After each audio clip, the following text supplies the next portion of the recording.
Olá, graça e paz, seja muito bem-vindo ao nosso canal mais uma vez. Muito obrigado pela tua presença.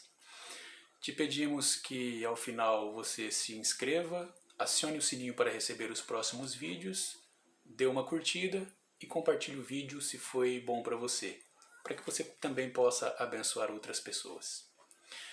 Pois bem, o tema desta semana é justiça, mas nós não vamos falar de justiça daqueles temas teológicos complicados como justiça, graça, perdão, indulto, culpa. Mas vamos falar da justiça aplicada pelo poder judiciário, essa justiça que a gente vê no dia a dia e que aprendemos a acompanhar nos últimos anos, sobretudo a partir do advento da Operação Lava Jato, quando voltamos os nossos olhos para o Supremo Tribunal Federal. Nós vamos ler no livro de Deuteronômio, capítulo 16, versículos 18 e 19, o seguinte: Juízes e oficiais constituirás em todas as tuas cidades que o Senhor teu Deus te der entre as tuas tribos, para que julguem o povo com reto juízo. Não torcerás a justiça, não farás acepção de pessoas, nem tomarás suborno, porquanto o suborno cega os olhos dos sábios e subverte a causa do justo. Nós temos visto ultimamente muitos julgamentos importantes no Brasil. E é interessante que nós temos observado muito a atuação do Supremo Tribunal Federal. E é dali que nós acabamos pegando alguns exemplos. E sejamos sinceros, existe uma casa que tem dado mau exemplo quanto à aplicação da justiça. E esta casa é Supremo Tribunal Federal. Nós vemos aí várias situações que toda a sociedade se chocou com as decisões, apesar de alguns grupos acharem que estava tudo bem. Mas veja só, nós vemos ministro dizendo que se Luiz Inácio Lula da Silva tivesse participado do pleito eleitoral de 2018, teria feito bem para a democracia. E depois esse mesmo juiz vai lá e simplesmente anula as sentenças que Luiz Inácio Lula da Silva tinha contra si em processos que ele respondeu na cidade de Curitiba, na Justiça Federal. Depois nós vemos o Supremo Tribunal Federal julgando a suspeição do ex-juiz e ex-ministro Sérgio Moro e colocando situações como de suspeição desse juiz as mesmas situações praticadas pelos próprios ministros do Supremo Tribunal Federal. Eles falam lá sobre o juiz natural, mas daí nós vemos que existe um juiz no Supremo Tribunal Federal que investiga, determina busca e apreensão de provas e depois ele vai participar do julgamento. Nós vimos também outra situação. Recentemente, Sérgio Cabral, ex-governador do Rio de Janeiro, multicondenado por crimes de corrupção, fez uma delação premiada, uma colaboração premiada, onde ele relatou que há um juiz do Supremo Tribunal Federal que vende sentenças e nomeou duas situações específicas, ou de duas pessoas específicas, dois prefeitos do Rio de Janeiro que por 4 milhões de reais tiveram sentenças eleitorais favoráveis.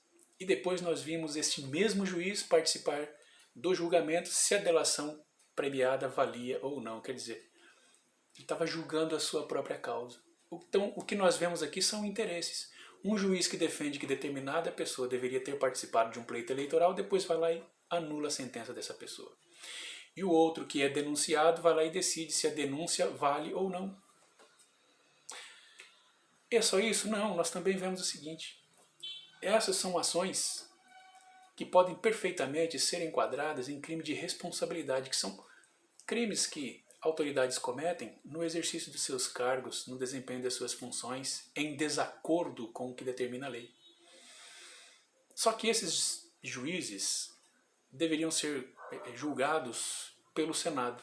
O problema é que no Senado também tem um monte de políticos que respondem processos no Supremo Tribunal Federal. E aí nós temos aquela situação de uma mão lava a outra. É uma espécie de suborno? Podemos dizer que sim. Não estamos aqui falando sobre um pegou o dinheiro do outro, mas é sobre troca de favores, uma vantagem indevida, sim. Infelizmente, não tem como esconder. Por quê? Porque se a casa onde eu trabalho tem a obrigação ou tem a atribuição de julgar atos de improbidade ou crimes de responsabilidade de outra casa e eu não faço isso, e por conseguinte a mesma casa tem o dever de processar e julgar os da minha casa e ela não faz isto, existe claramente aqui uma troca de favores. E isto distorce o juízo.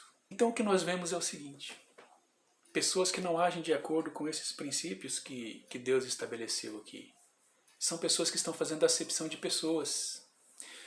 São homens e mulheres encarregados de julgar, mas estão levando em consideração quem é o réu, se ele é poderoso ou se ele é pobre.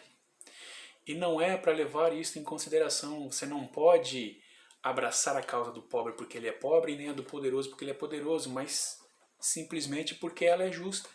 É interessante o estatuto da advocacia que diz assim: se houver conflito entre o direito e a justiça, deixe o direito de lado e agarre-se à justiça, porque a justiça tem que ser feita.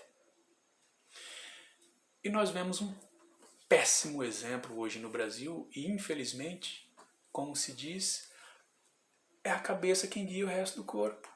E se nós vemos mau exemplo lá no topo, que exemplo nós vamos ver aqui embaixo?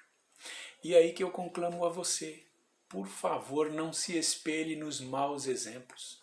Seja justo em todo o seu proceder, em todos os dias. Não importa o mau exemplo que você veja, você precisa ser correto.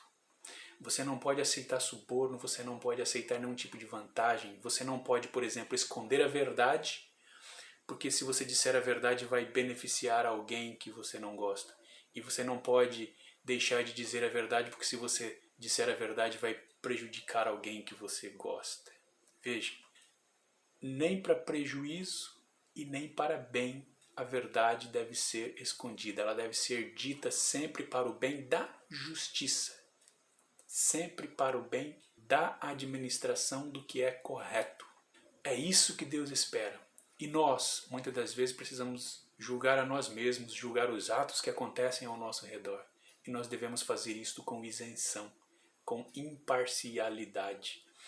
Não aquela imparcialidade de boca, verbal, que tanto se fala no Supremo Tribunal Federal, mas na hora em que se vai aplicar alguma coisa lá na realidade, isso simplesmente se desfaz. Não, nós devemos fazer isso de forma literal. Nós temos que ser imparciais. A verdade deve ser dita e ela deve ser praticada, doa a quem doer, desde que a justiça seja satisfeita.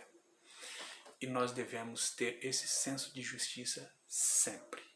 Portanto, se você é juiz, julgue de acordo com a lei, é promotor, acuse de acordo com a prova, é advogado, haja sempre para que a justiça seja aplicada. E você é testemunha, não omita e nem minta, seja justo, seja correto. É isso que Deus espera de mim, é isso que Deus espera de você, para que a justiça não seja distorcida e nem a causa do justo seja prejudicada. Amém? Deus te abençoe e que esta palavra possa frutificar no teu coração. Lembre-se sempre disso. Não faça acepção de pessoas. Nem olhe a causa do poderoso, nem a causa do pobre, mas olhe a situação justa. Deus te abençoe. Te aguardamos na próxima oportunidade. Se inscreva no canal, ative o sininho, dê uma curtida e te esperamos na próxima.